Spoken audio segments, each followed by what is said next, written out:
it was the day that that slave had to tell his lie. So brothers and sisters, one lie can cause so much damage. This is another example. Another example of haram that I can commit through my tongue is namima. What is namima? Namima in English is translated as talebearing. This is when you hear ghiba. Now by the way, ghiba in itself, if I do ghiba, is haram. If I listen to ghiba, also haram. You see someone speaking behind someone's back, tell them, no, this is haram. This is haram. The hadith says that the one who listens is just like the one that who performs the ghiba. So, if someone does ghiba, and I hear that this person is speaking about another person, it is haram for me to go and tell that person that fulan was speaking against you, X and Y was speaking against you. Why? Because now there's going to be animosity between them. I hear Zayd speaking about Amr. Then I go to Amr, I tell him, yesterday we were in a majlis, and Zayd was speaking against you. This is haram. He did a sin, maybe he can repent, Allah will forgive him. You have no right to go, this is namima. And the list continues, brother, sometimes joking, sometimes in our jokes, we commit haram, brothers and sisters, because our jokes, they may hurt other people's feelings. We say it in a joking manner, but that person deep down in his heart, he's hurt. Some words that we say to other people, brothers and sisters, they cause so much damage to that person's heart, that sometimes it's indelible. Sometimes that damage cannot be undone. I remember when I was young, personally, I was maybe about 10. Someone, an older individual, told me a word, a harsh word. Till now, I don't forget it. Till now, when I think about it, my body shakes. And I have heard stories of people for 50 years, after an insult, they still could not forget it. Yes, because it leaves sometimes a very deep wound in your heart. It's just a word that I say can do all. So our tongue, brothers and sisters, can commit so many sins. And that's why we have to be careful when it comes to small body. There's a hadith that's narrated from the commander of the faithful, Amir al-Mu'mineen, Ali ibn Abi Talib.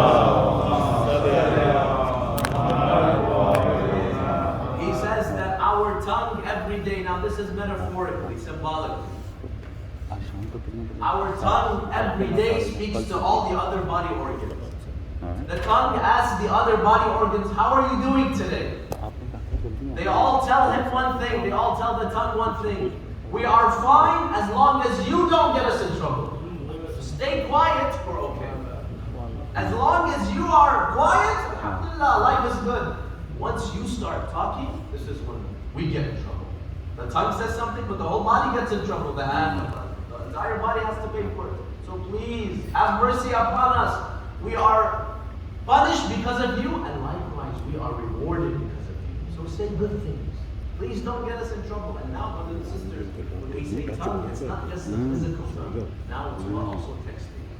Texting sometimes, right? On WhatsApp, on Facebook, on Instagram, on Twitter. Many times we tweet things and we hurt other people's feelings. So when we say the tongue, brothers and sisters, we don't mean just talking. Also texting, we have to be very careful of this. How many fitnas? There are accounts on social media just to create fitna between the believers.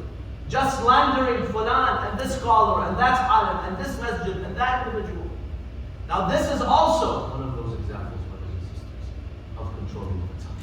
Control the tongue also means control your texting and typing. Finally, there is a beautiful hadith from the Holy Prophet where he says, if you want your iman to be steadfast, he says, you have to make sure that your heart is steadfast. He says, لا يستقيم إيمان عبد حتى يستقيم قلبه. He says, your iman will never be steadfast and strong until your heart is steadfast and strong. And then the Prophet says, and your heart will not be strong and steadfast until your tongue is steadfast. So meaning, if you want your iman to be strong, you have to start with the tongue. Control your tongue. Make sure your tongue is your slave, not your master. You know, they say that the tongue is a terrible master, but it's a very good slave. It's a very good servant. If you tell it what to do, if you control it, it can do wonders for you. But if it's the master, then this is when all the problems happen. So you want your iman to be strong, you need your heart to be strong. You want your heart to be strong?